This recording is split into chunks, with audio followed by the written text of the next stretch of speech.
Good morning to all principals, teachers, and dear students. A pleasant welcome to you all for the chemistry webinar. Myself, Mrs. Sridevi Polu, Principal, TSMS Pudur from Vikarabad district, is privileged to be here and a part of this webinar team. And dear children, see, I think we are at the end of the syllabus, isn't it? Your exams are the dates for your examinations were announced, and you had to get ready for your examinations. I can say proudly that we have completed 80% of the chemistry syllabus for intermediate second year. And we have completed the majority of the chapters what you are going to get in your IPE and also for your competitive examinations. Just we have left two chapters, that is a biomolecules and polymers and chemistry in everyday life. See, these are the three topics which we are going to cover you after the reopening of colleges. And today, it's my pleasure and privilege to invite the speaker of the day, Mrs. T. Madhavi, PGT Chemistry from TSMS Pudur, Vikarabad district.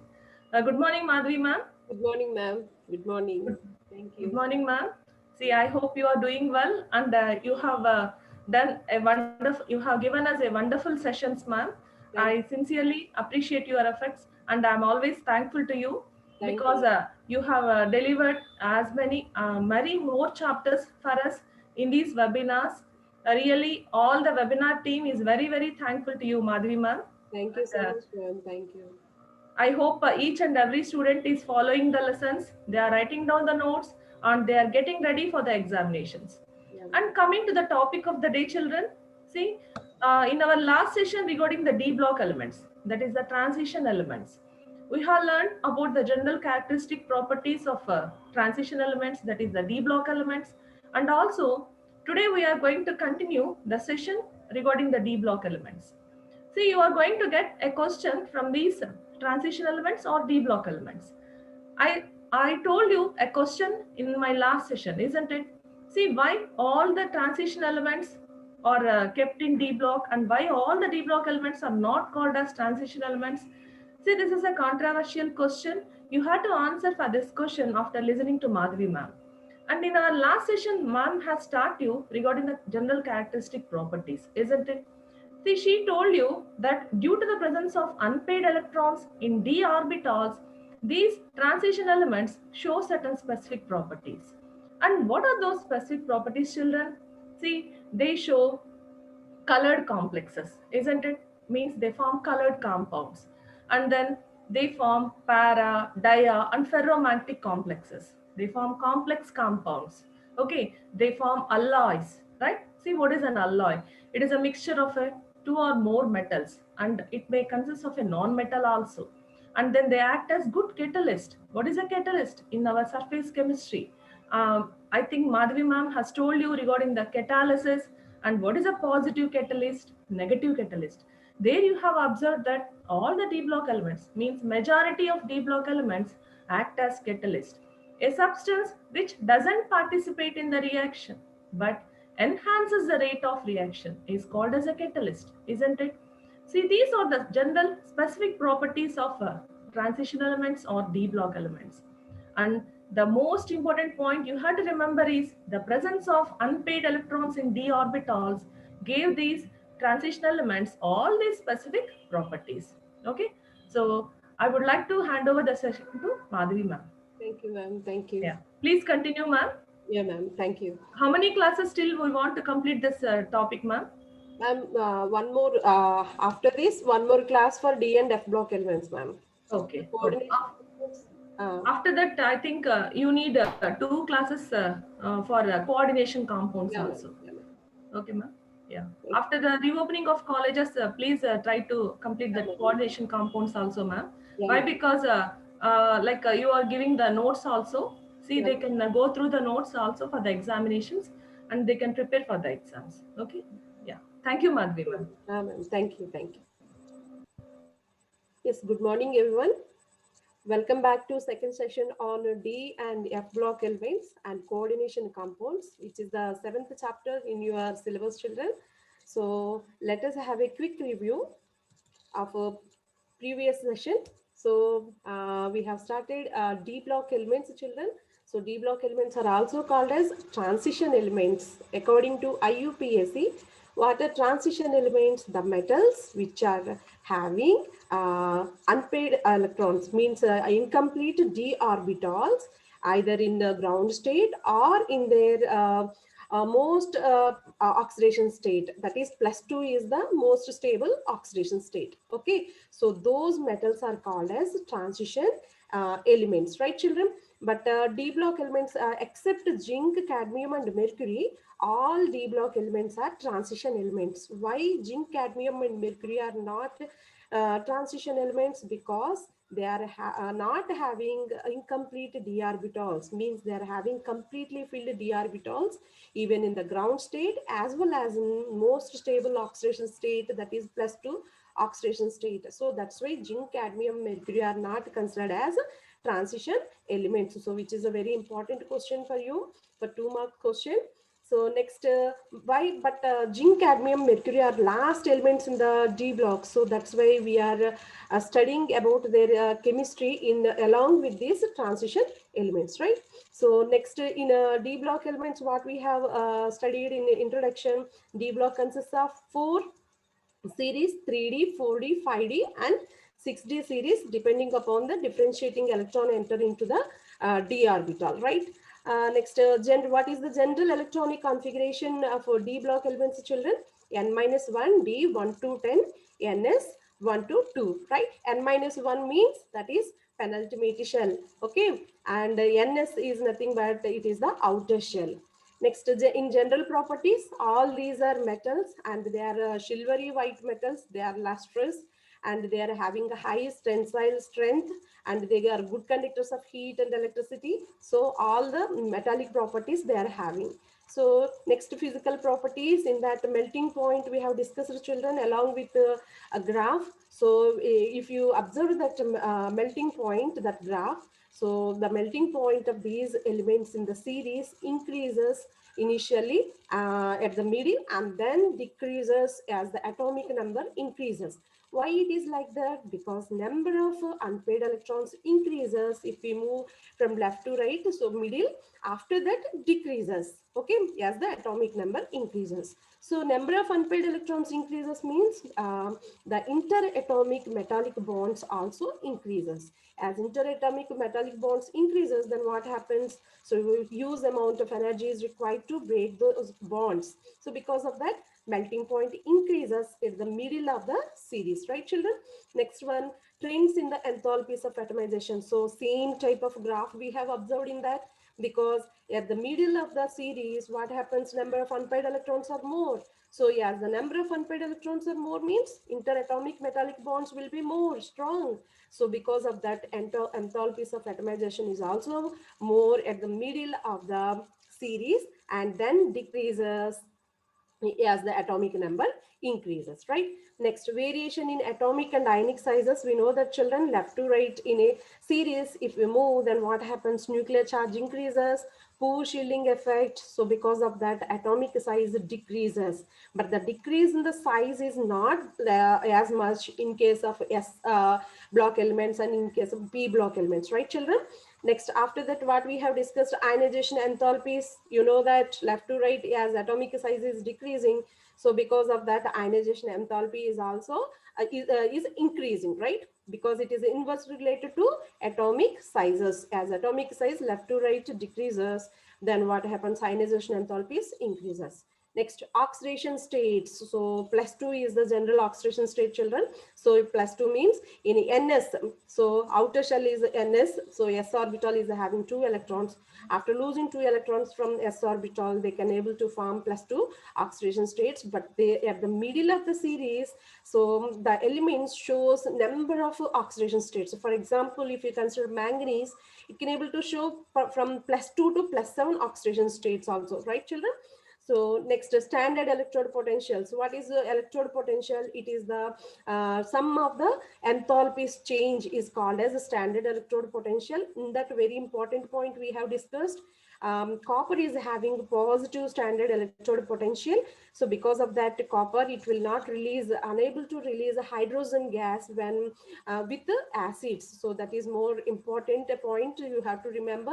Okay, so chemical reactivity also we have discussed, children. All these things we have covered in the last session. Now coming to the today's session, so we are going to discuss about a few more properties: magnetic properties, formation of colored ions, formation of complex compounds, catalytic properties, formation of interstitial compounds, alloy formation. Next, some important compounds. In that, we are going to discuss about potassium dichromate, K2Cr2O7 preparation and its properties, chemical properties.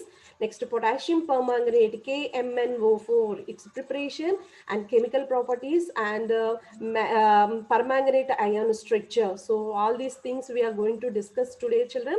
So now let us start today's session with magnetic properties. So children, magnetic properties. Suppose any substance, if you keep in a magnetic field, then what happens? We can able to observe two types of magnetic behaviors.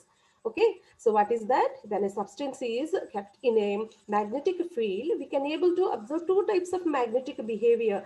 Okay, so what are the two types of magnetic behaviors we can able to observe? Diamagnetism and paramagnetism. So what is diamagnetism? So our diamagnetic substance, when the substance is repelled by the applied field means magnetic field, then that substance is called as diamagnetic substance. Okay, so when the substance is repelled by magnetic field, then that substance is called as diamagnetic substance. Next, what is paramagnetic substance? If the substance is attracted by the magnetic field, then that substance is called as paramagnetic substance, right, children? Okay, so one more thing, that is ferromagnetism. What is ferromagnetism? If it is strongly attracted by the magnetic field, then that substance is called as a ferromagnetic substance, which is the special case in paramagnetism. Okay, na? So ferromagnetism is the special case of paramagnetism. Suppose if it is strongly attracted, then we can call it, that substance is called as a ferromagnetic substance, right, children? So now let us see what are the criteria for diamagnetism and paramagnetism. Okay, the substances which are having unpaired electrons. Okay, paramagnetism arises from the presence of unpaired electron. If that substance consists of unpaired electrons, then that substance is called as some substance, it attracts towards the magnetic field, then that substance is called as a paramagnetic substance. Very important point, children. What is that? If it is having unpaired electrons, then it is called, then it attracts towards the magnetic field, so then it is called as a paramagnetic substance. Then what will be the diamagnetic substance? If it is having pair of electrons, then it will not attract towards the magnetic field, it repelled by the magnetic field, then it is called as a diamagnetic substance. Okay, so now this, as unpaired electrons increases, then what happens? Paramagnetic behavior will also increases. So we can able to calculate this magnetic moment by a formula. So this is called spin only formula, children.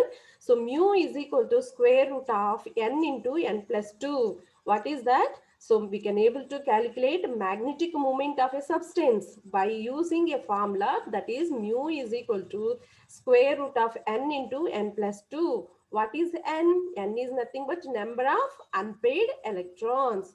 And what is mu? Mu is a magnetic moment. Okay, magnetic moment can be calculated by using this spin only formula. Mu is equal to square root of n into n plus 2, where n is the number of unpaired electrons. So what is the unit for this magnetic moment? Bohr magneton, BM.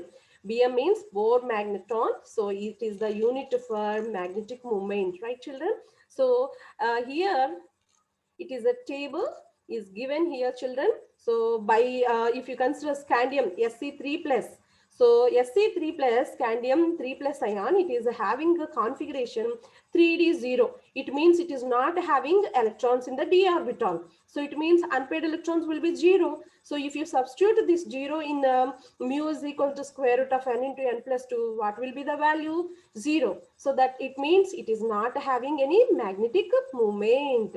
Is it clear? Similarly, if you consider Ti3 plus titanium 3 plus ion, so it is having one electron in the d orbital. So number of unpaired electrons will be 1. So if you substitute 1 in mu is equal to square root of n into n plus 2 formula, what will be the value? 1.73 Bohr magnetons. So it means it is having some magnetic moment.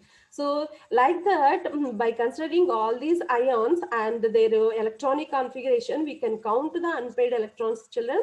So we can able to substitute those unpaired electron in the square root of n into n plus 2 formula. We can able to calculate magnetic moment of different ions. So for example, if you consider this Mn2 plus is having a maximum of 5 unpaired electrons. So that's why it is having the highest magnetic moment, that is 5.92. So it is very important. So remember how to calculate this magnetic moment by considering unpaired electrons. Next property of these transition elements, formation of colored ions. So for everything, all the properties that depends upon number of unpaired electrons, children, even magnetic property, even colored ions formation, complex compounds formation. So next melting points we have seen, then ionization enthalpies, all these things are due to the unpaired electrons. So now see here, formation of colored ions. When an electron from a lower energy d orbital is excited to higher energy d orbital, the energy of excitation corresponds to the frequency of light absorbed. We know that, children. So when electron, it absorbs the energy, it can able to jump from lower orbital to higher orbital. So here, so where it is this transition taking place, from lower energy d orbital to higher energy d orbital. So this depends upon the light absorbed. So the frequency of light absorbed. This frequency of light absorbed is in the range of visible region. So if the range is in visible region, we can able to see the colors, is it not? So even we cannot observe the colors in case of ultraviolet radiations or in IR radiations. We can able to see all the colors in visible region, right, children? Okay, so what is the speciality? When electron from a lower energy d orbital is excited to higher energy d orbital, the energy of excitation corresponds to the frequency of light absorbed. So that frequency of light absorbed, it lies in the visible region. So that's why they are having some color. So the color absorbed corresponds to the complementary color of the light absorbed. The frequency of the light absorbed is determined by the nature of the ligand. Suppose if it is a aqueous solution, so the ligand will be the water molecule. Okay, so what is ligand, children? In coordination compounds, you are going to learn about these ligands. So ligands are nothing but they form, they may be neutral molecules or yeah, negatively charged ions. They can able to form coordinate covalent bond with these metal ions, right, children? D block elements with metal ions of D block, so they are called as ligands. So the frequency of light absorbed, it depends upon the nature of ligand. So for example, if you consider, children, here Zn2 plus, if you consider Zn2 plus, what is the atomic number of zinc, children? So its atomic number is 30. So what is the outer shell electronic configuration? It is having 3d10 and 4s2, is it not? So Zn2 plus means after losing 2 electrons from 4s, then what happens? D orbital is having a total 10 electrons. So D orbitals are full filled. Even cadmium Cd2 plus, if you consider, this is also having complete d orbitals. So it means there is no the transformation from d orbital, dd transformation will not takes place. Okay, because of that Zn2 plus and Cd2 plus, they cannot show any color, right children? Even if you consider Ta4 plus, titanium 4 plus, it is not having any d electrons in d orbitals. So the dd transition does not occur. So because of that, the color, they cannot show any color. So they do not absorb radiation. So they are colorless, right? Again, I'm repeating, Zn2 plus, Cd2 plus, Zn2 plus ions and Cd2 plus ions, all d orbitals are fulfilled, and Ta4 plus, all d orbitals are vacant. So no dd transition occurs. So they do not absorb radiations. So they are colorless. Okay, children? Because for dd transition, there must incomplete d orbitals and unpaired electrons. So then only dd transitions takes place, and they can able to show the color, right? You can see here children. So scandium 3 plus, it is not having electrons. So that's why in a d orbital, so that's why it is colorless. Even Ti4 plus is also not having electrons in d orbital. That's why it is colorless. And Ti3 plus, but it is having one electron. So dd transition takes place. Because of that, it shows purple color, right? Vi4 plus, it is having one electron and it is showing blue color. So depending upon ligand, they can able to show the color, right children? If you consider here Zn2 plus is having 10 electrons in the d orbital. So that's why dd transition will not take place. So they will not absorb energy to undergo excitation. So because of that, this is colorless, right children? So this color of the compound is also depends upon the number of unpaired electrons and the dd transitions, right children? Okay, so next coming to formation of complex compounds. So these are transition elements, they form complex compounds. Why they form complex compounds, children? Because they can able to show variable oxidation states. Okay, so complex compounds are those in which metal ions bind a number of anions or neutral molecules, giving complex species with a characteristic properties. Just now I have told. So anions or neutral molecules, they donate a pair of electrons to the metal ion and they form coordinate covalent compound. Okay, coordinate covalent bond, and these are called as coordinate covalent compounds, children. So these are also called as complex compounds. Okay, so this complex compounds formation is due to these metal ions. They can able to show variable oxidation state. If you consider FeCN6 3 minus, in this iron is showing +3 oxidation state, whereas in this case FeCN 6 4 minus, it is showing +2 oxidation state, right children? So iron and if you consider manganese, +2 to +7 oxidation state, variable oxidation, +2 +3 +4 +6 +7. So like that manganese, it can able to show like that. These d block elements, they show variable oxidation states. Because of that, they can able to form these complex compounds. Okay, so next, the transition metals form a large number of complex compounds. Why? Because the comparatively smaller sizes of the metal ions, their high ionic charges, the availability of d orbitals for bond formation. One more point you can able to write, that is they can able to form variable oxidation states. So because of these properties, these complex coordination compounds, they can able to form complex compounds. They can able to form d block elements, can able to form complex compounds or coordination compounds. So what is the reason?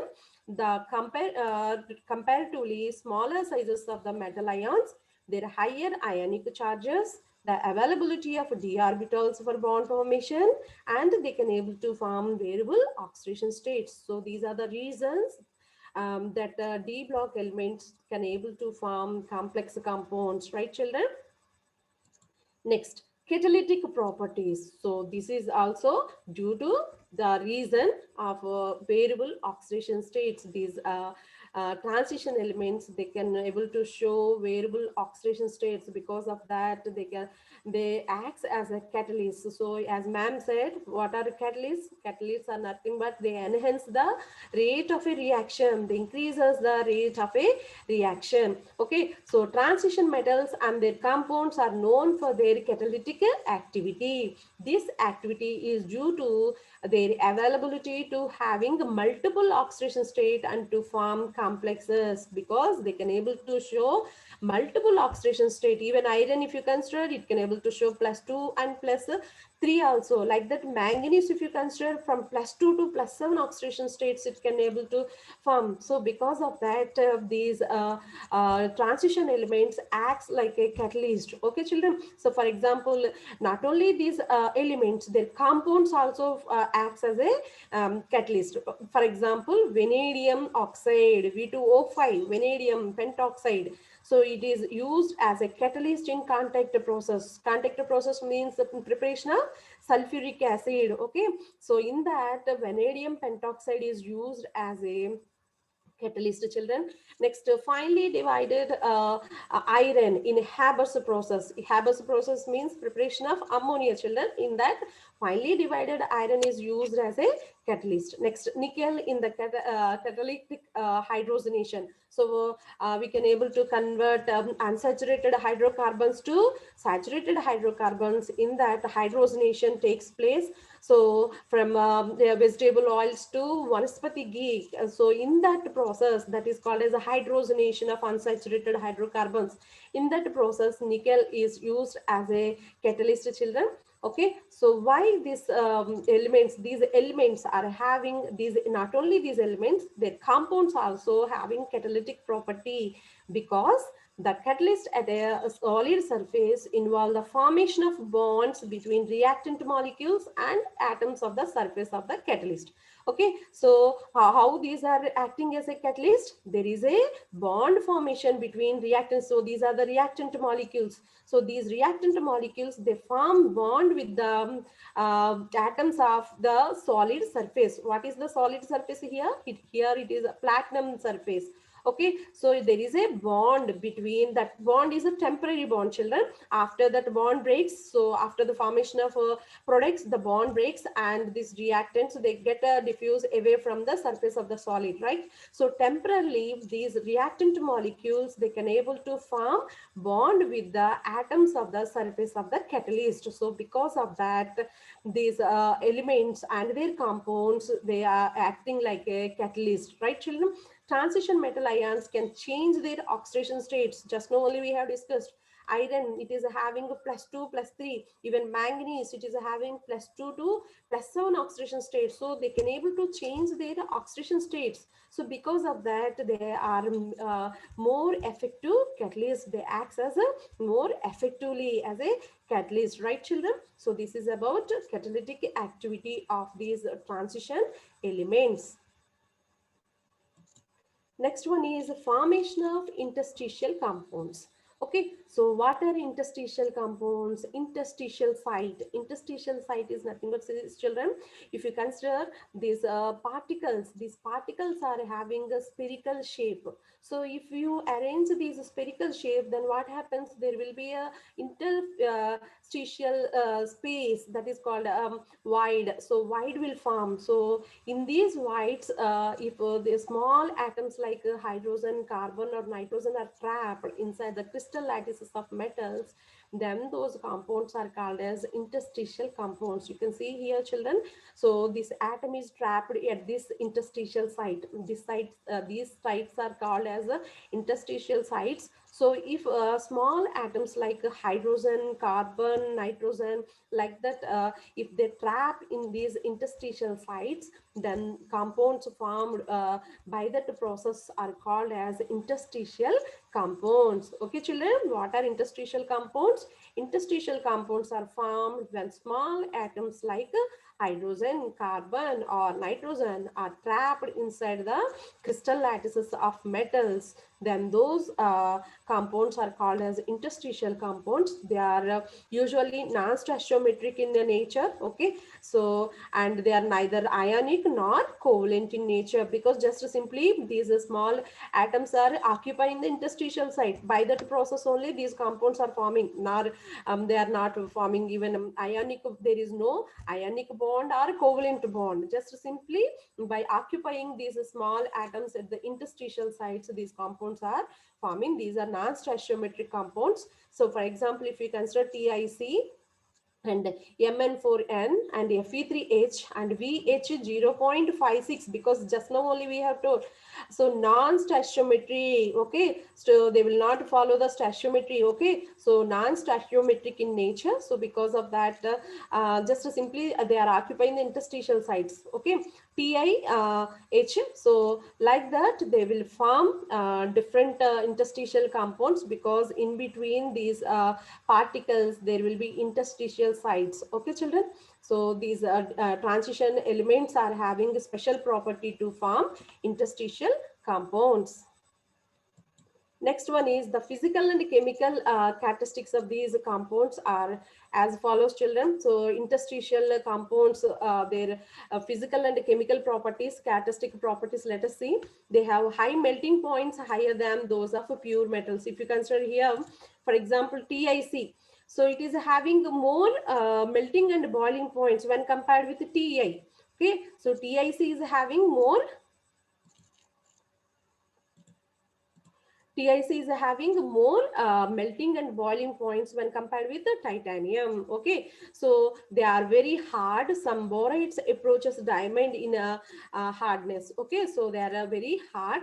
They retain metallic conductivity. Okay, so these interstitial compounds can also conduct electricity like that of pure metals, and they are chemically inert. So they are chemically inert. So these are the properties of these interstitial compounds. So what are the properties of these interstitial compounds children? They are having high melting and boiling points when compared with the pure metals. They are hard. So some borides approaches to diamond in hardness. They retain metallic conductivity. They are chemically inert. So these are the properties of interstitial compounds. Next, coming to alloy formation. So these are having these D transition elements are having a very special properties children. They can able to show magnetism. They can able to form coordinate covalent compounds. They form colored compounds. They form interstitial compounds. They are they acts like a catalyst, and they can able to form alloys also children. Alloys are very very important, is it not? So because daily life we are using many alloys, we will discuss some more examples. An alloy is a blend of metal prepared by mixing the components. So how these alloys are prepared? Just mixing the metals. So these alloys can able to prepare. So alloys may be homogeneous solid solutions in which, because why it is called as a solid solution? Because it is in solid state. Both solute and solvent both are in solid state. So because of that, these are homogeneous solid solutions in which the atoms of one metal are distributed randomly among the atoms of other. Okay, so next, why these D block elements only, means the transition elements only used for the alloy formation? Because these metals are having a similar radii children, as we have discussed in the previous session. The change from, if you move in a series left to right, there is a decrease in the size. So because this more shielding effect and more nuclear charge, but the decrease in size is not that much in case of as in case of S block and P block. The decrease is very slight from one element to another element if you move in the series from left to right, because they are nearly similar size they are having. The decrease is very less. So because of that, they are having similar radius. So if you mix a similar elements, the similar radii having, which are having similar size, then what happens? The mixing will be proper. You will get a homogeneous solid solution. So you can able to form alloys, right children? So because of that, D block elements or transition elements are used for the preparation of alloys. Again, I'm repeating why transition elements are used for the preparation of alloys, because alloys, children, because these are having nearly similar size. So nearly similar size, that's why blending or mixing will be proper, and we will get homogeneous solid solution. So uniform distribution will takes place. Okay, so because of that, D block elements or transition elements are used for the formation of alloys. So the best known are ferrous alloys. Chromium, vanadium, tungsten, molybdenum, and manganese are used for the production of variety of steels and stainless steels. So in daily life, we are using many alloys, children. Even our jewelry is also alloy of copper and gold. Okay, steels and stainless steels, all these are alloys. Okay, so alloy of transition metals with the non-transition metals. So what are non-transition metals? So the metals are present in the in P block. Okay, and you know that zinc is also not considered as a transition metal, right? So brass, if you consider, it is a mixture of copper and zinc, and bronze, it is a mixture of copper and tin. So we'll see some more examples of alloys, children. Here, bronze, so it is a copper and mixture of copper and tin. What is the percentage of copper? 78 to 95%, and tin is 5 to 22%, and 18 karat gold. So gold consists of only 75%, copper 12.5%, and silver 12.5%. Cast iron, so iron is 96 to 98%, and carbon 2 to 4%. Even we can able to in cast iron. So iron and non-metal, metal and non-metal is mixed together in the in this ratio. We'll get a cast iron. Next, sterling silver. Silver is 92.5%, and copper is 7.5%. Next, brass, we have seen just now, copper and zinc. What is the percentage? 60 to 90%, and zinc 10 to 35%. So all these are alloys. So an alloy is a mixture of chemical elements where the primary component is a metal. Okay, children. So these alloys are homogeneous mixture of a solid solution, is called as a solid solution, in which so primary component is a metal. Okay, so which metal? D block element or transition elements. Okay, next one is some important. So still now what we have discussed, children, so we have discussed general properties, physical properties. Now we are going to discuss about some important compounds of transition elements. So two important compounds in your syllabus are there, children. One is potassium dichromate and potassium permanganate. So very important. Now let us discuss the preparation of potassium dichromate and its chemical properties, and potassium permanganate, its chemical properties and preparation. Now let us see potassium dichromate. So it is in this color, so orange in color, children. So it looks like this: K2Cr2O7. What is the formula of potassium dichromate? K2Cr2O7. So here chromium belongs to transition element, is it not? Okay, so K2Cr2O7. So preparation: fusion of chromite ore. How it is prepared? Fusion of chromite ore with sodium or potassium carbonate in free access of air gives the yellow solution of sodium chromate. First, what we will get? Sodium chromate, Na2CrO4 will get. Okay, how we will get Na2CrO4?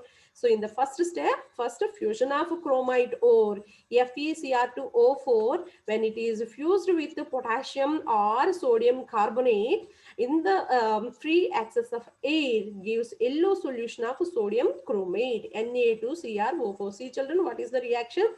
FeCr2O4, this is the chromite ore, and when it is fused with the sodium carbonate in excess of air, then what happens? We'll get yellow solution of sodium chromate. Along with that, Fe2O3 and ferric oxide and carbon dioxide also forms. So after yellow solution of sodium chromate, what we have to do in the second step? In the second step, the yellow solution of sodium chromate is filtered, and then acidified with sulfuric acid to give a solution from which orange sodium dichromate Na2Cr2O7 2H2O is crystallized. Okay, children, what we have to do? We have in the first step we have sodium chromate, yellow solution of sodium chromate. So we have to filter first that sodium chromate, and then what we have to do? We have to treat this with sulfuric acid. Then what happens? We can able to get orange dichromate, sodium dichromate, Na2Cr2O7 2H2O will get. So, but what we required? We required potassium dichromate, not sodium dichromate, is it not? So here in the second step, we got sodium dichromate, orange sodium dichromate crystals separates. So after that, we have to prepare potassium dichromate. So next, what is the third step? By considering the solution of sodium dichromate, we have to treat that solution of sodium dichromate with potassium chloride. Okay, so treat that orange color sodium dichromate solution with potassium chloride, then we'll get orange crystals of potassium dichromate. Okay, children, again I'm repeating. In the first step, what we have to do? We have to fuse the chromite ore with the sodium or potassium carbonate in a free access of air. Okay, so it gives yellow solution of sodium chromate Na2CrO4. After obtaining yellow colored sodium chromate, what we have to do? We have to filter that, and after that we have to treat that with the sulfuric acid. Okay, so if you treat that with the sulfuric acid, then what happens? Orange colored sodium dichromate will form, Na2Cr2O7. Along with that, two H2O molecules will be present. So now what we have to do? To get the potassium dichromate, we have to treat this sodium dichromate with the potassium chloride, KCl.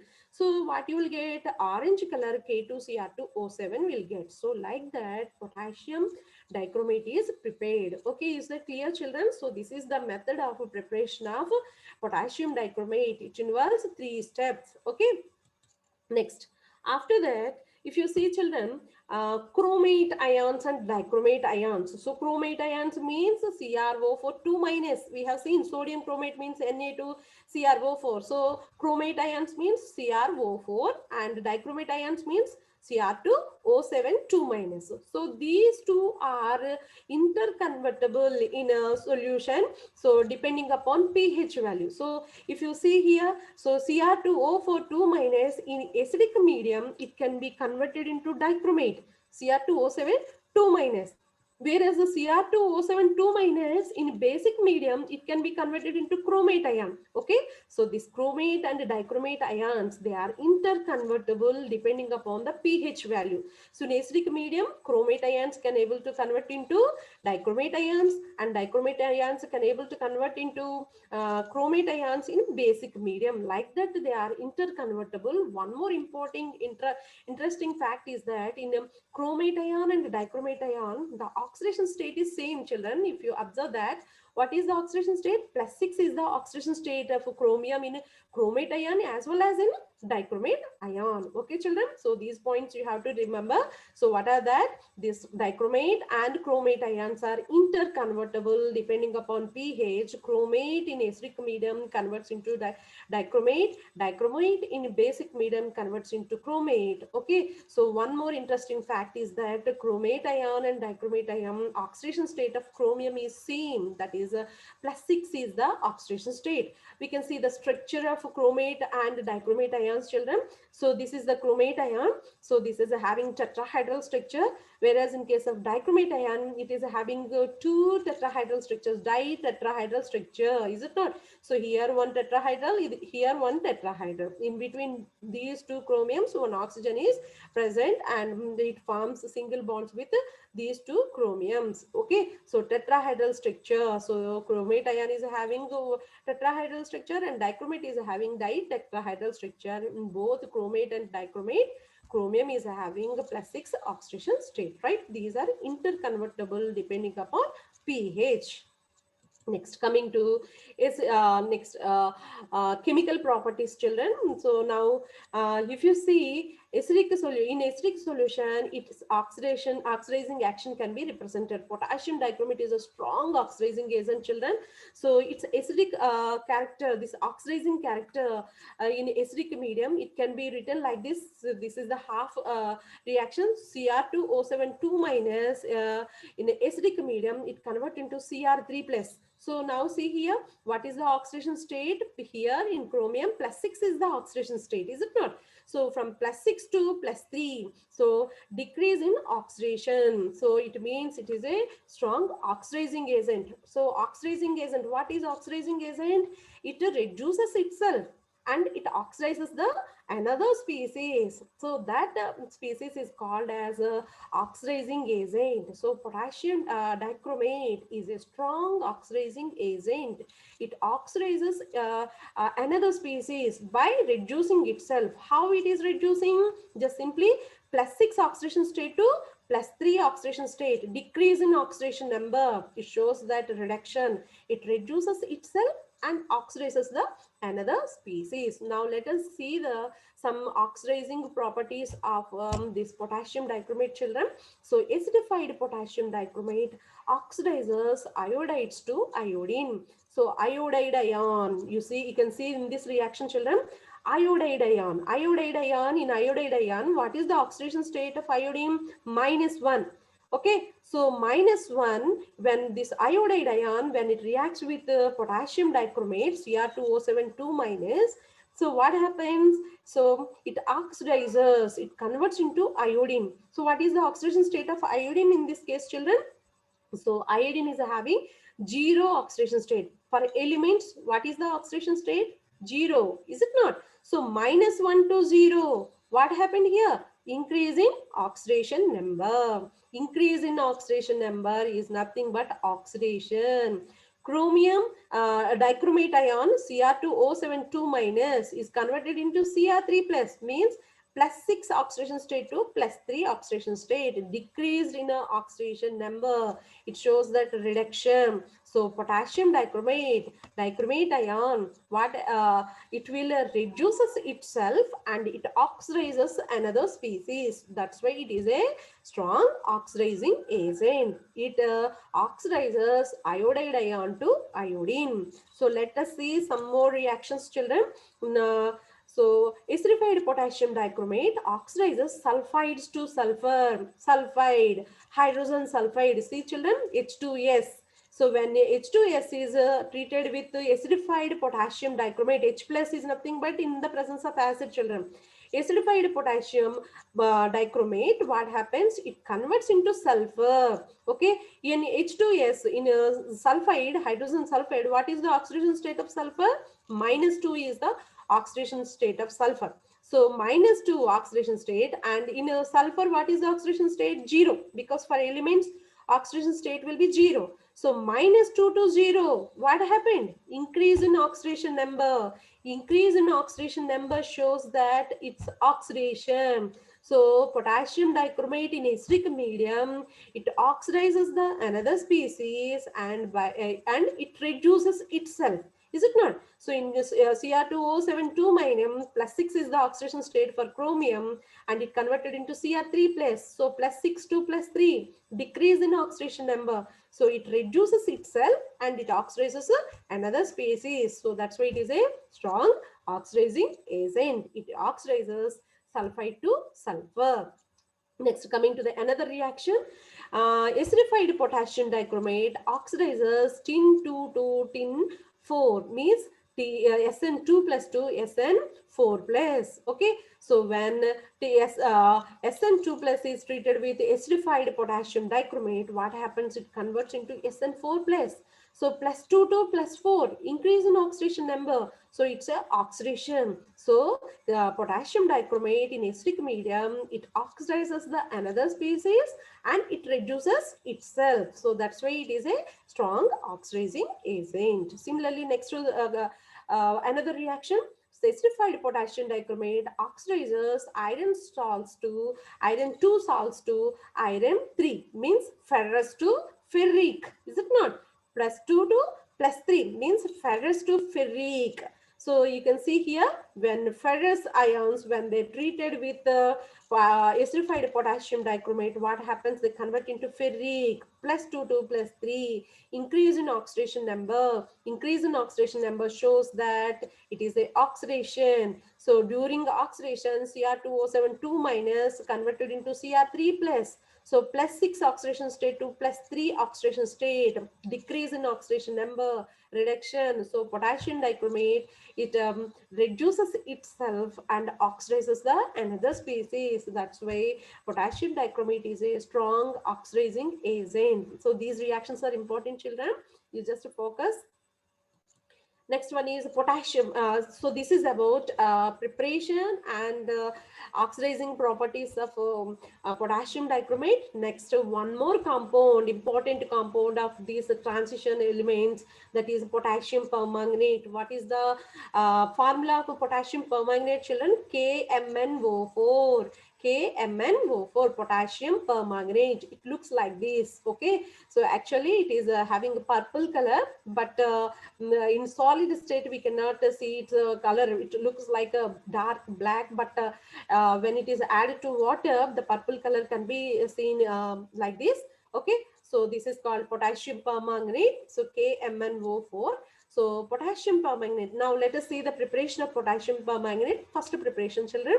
Potassium permanganate is prepared by fusion of MnO2, manganese dioxide. MnO2 means manganese dioxide with an alkali metal hydroxide. Alkali metal hydroxide means it may be KOH or sodium hydroxide, potassium hydroxide or sodium hydroxide.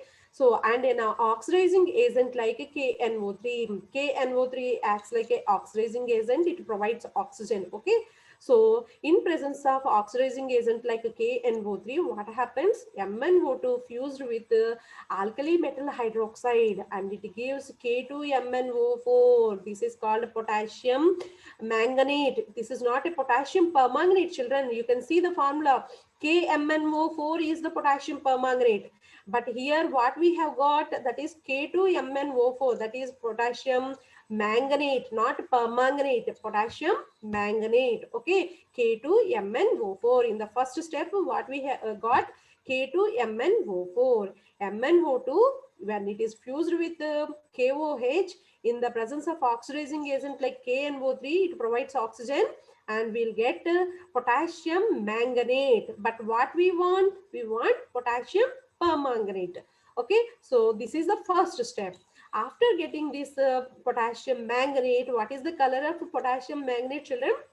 Dark green. Okay, whereas potassium permanganate color is dark purple in color. Okay, so which disproportionates in a neutral or acidic solution to give permanganate. Okay, in the second step, what happens if you treat this with the acid or in a neutral medium? What happens? This manganate ion disproportionates to give potassium permanganate, that is MnO4 minus. So this is called as permanganate ion, MnO4 minus. MnO4 2 minus is manganate ion. Manganate ion in acidic or neutral medium, it undergo disproportionation and will get permanganate ion, MnO4 minus. Along with that, manganese dioxide and water also forms. So these are the byproducts, but our concentration is to prepare permanganate, potassium permanganate. So like that, potassium permanganate can be prepared in the, that is the first method. Next, in the laboratory, potassium permanganate can be prepared. Let's see here, when a manganese ion salt, manganese 2 ion salt, like a MnO type, any salt which is in which manganese should consist of a +2 oxidation state. If you consider that by peroxo disulfate to permanganate, okay, if you treat Mn2 plus ion salt with peroxo disulfate, that is called S2O8 2 minus peroxo disulfate, then what happens? We'll get potassium permanganate, MnO4 minus, children. So in one step only we can able to prepare permanganate ion. So this is the laboratory method. Next, Next method is a commercial method. So commercial method, what happens when manganese dioxide, so when it is prepared by the alkaline oxidative fusion of MnO2 followed by electrolytic oxidation of manganate, then we can able to prepare permanganate ion. Means commercial method consists of two steps. So first what we have to do, we have to treat MnO4 fused with KOH. So in the presence of KNO3, that is, it is a oxidizing agent, it provides oxygen. So we'll get a manganate ion. So what is the color of manganate ion? Dark green color. So if you consider that dark manganate ion, when it is electrolytic oxidation in alkaline solution, then what we'll get? Permanganate ion. So this is the commercial method. So these are the three methods for the preparation of permanganate ion, children. You just practice these reactions. Next. Now coming to properties. So KMnO4, when it is heated at 513 Kelvin, it decomposes. It decomposes to give K2MnO4. What is K2MnO4, children? Potassium manganate and manganese dioxide and oxygen. Manganate and permanganate are tetrahedral structure. So here, what is the manganate ion? MnO4 2 minus, and what is permanganate ion? MnO4 minus, because here MnO4 is with one potassium. So that's why what is the charge on MnO4? MnO4 minus 1. That is called as a permanganate ion.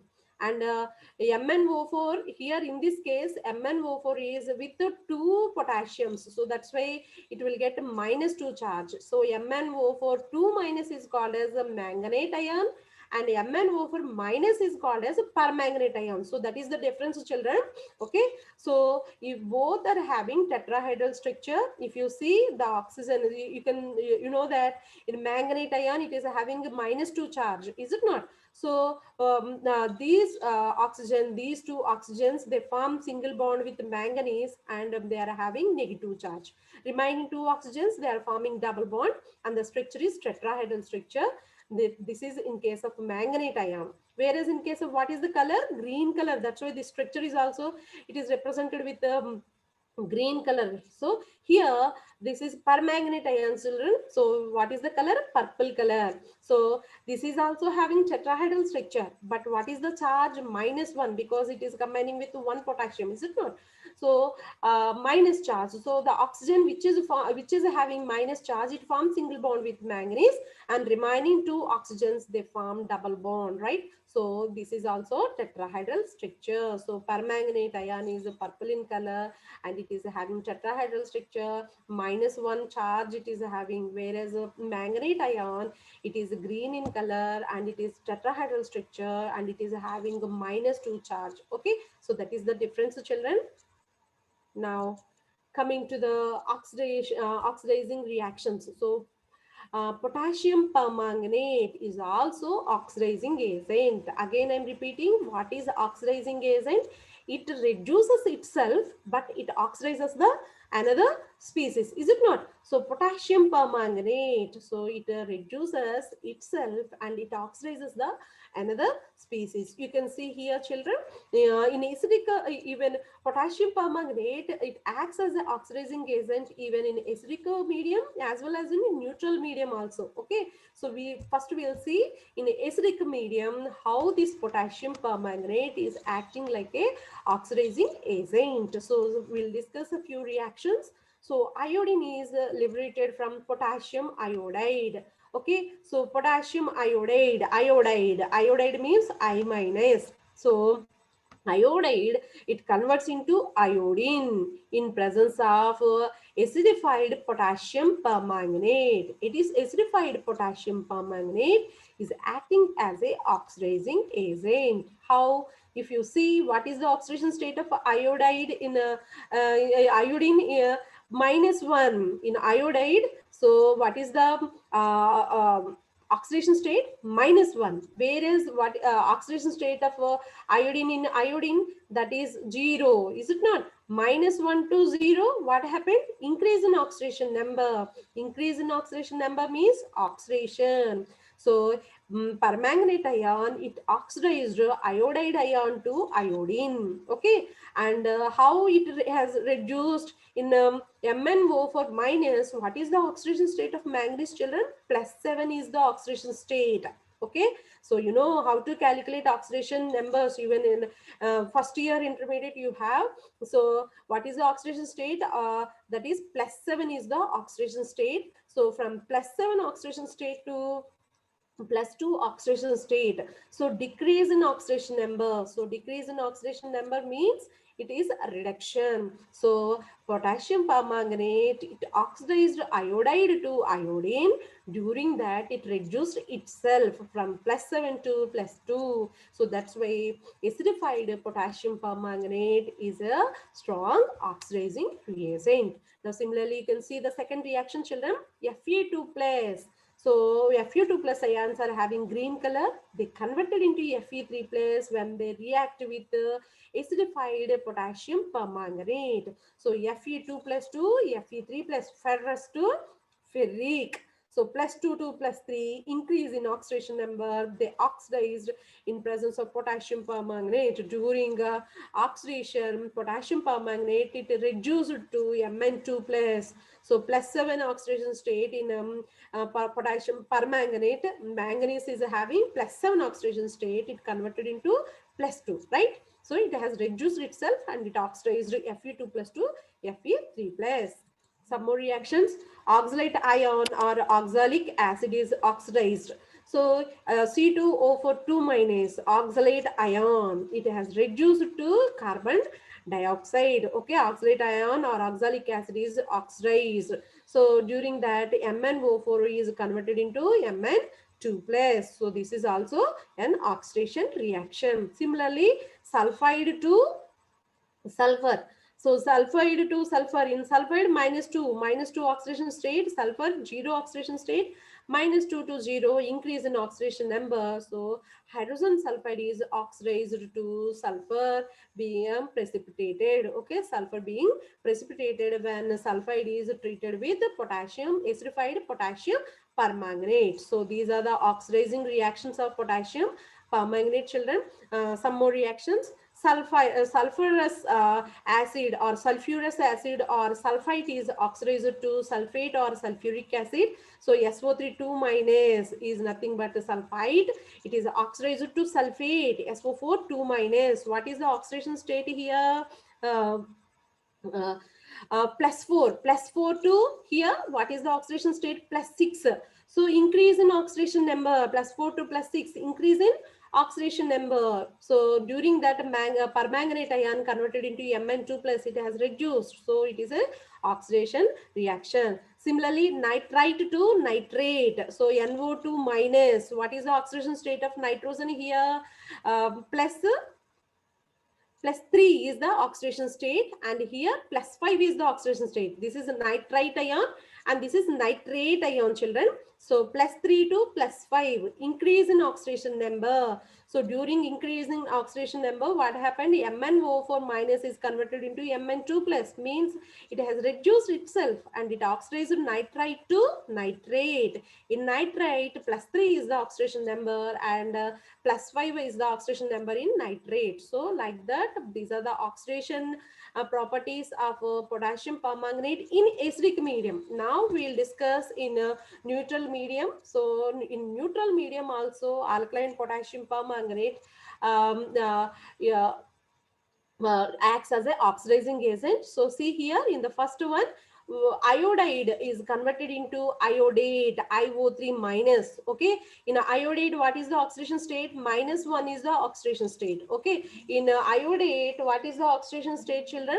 So +5 is the oxidation state. So -1 to +5 increase in oxidation number. During that, permanganate ion is converted into MnO2. So MnO2, in MnO2 manganese oxidation state is +4. +7 to +4 oxidation state, that is increase in oxidation number. Okay. Next one is thiosulfate is oxidized almost quantitative to sulfate. Thiosulfate, so sodium thiosulfate, Na2S2O3. So S2O3 2 minus is converted into sulfate, children.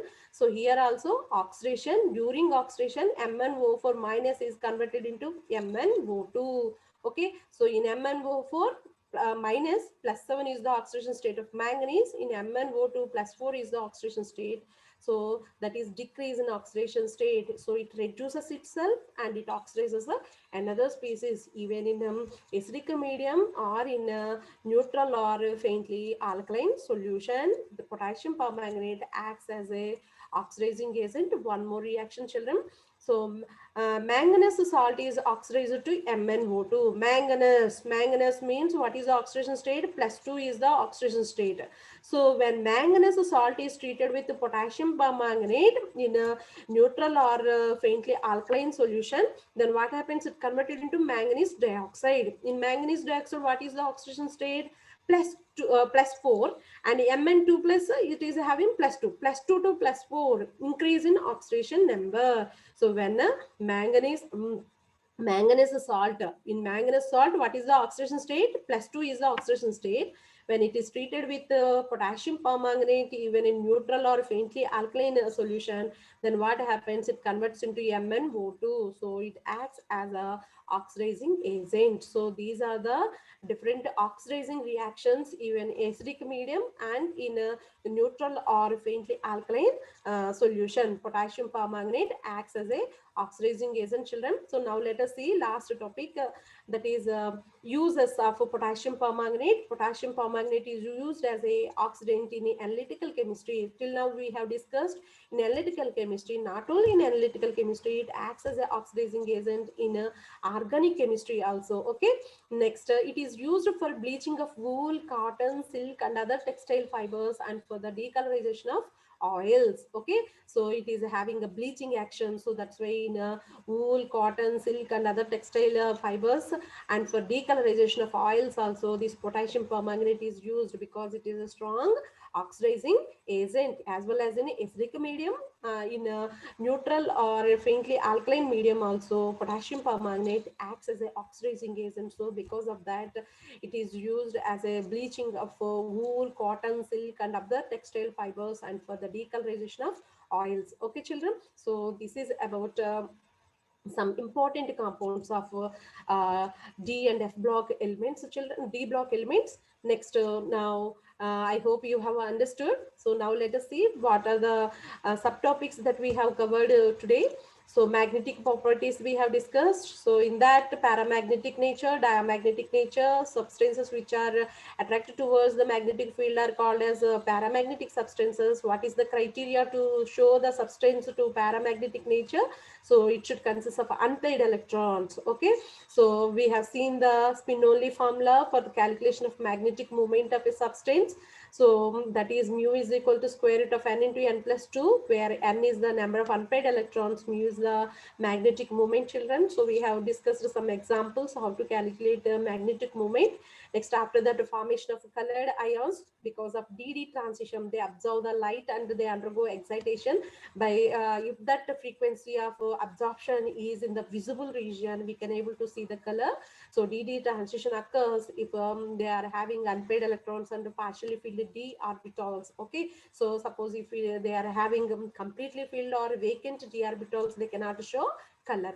Next, formation of complex compounds. This is also due to the small size of these ions, and they can able to show variable oxidation states and availability of empty d orbitals. They can able to form complex compounds in which neutral molecules or anions, they can able to donate a pair of electrons and form coordinate covalent bond with the metal ion of these transition elements. So they can able to form complex compounds. Next, catalytic properties. So because these transition elements, they can able to show variable oxidation states, they can able to change their oxidation states. So because of that, these reactants, they bind with the atoms they form bond with the atoms on the solid surface.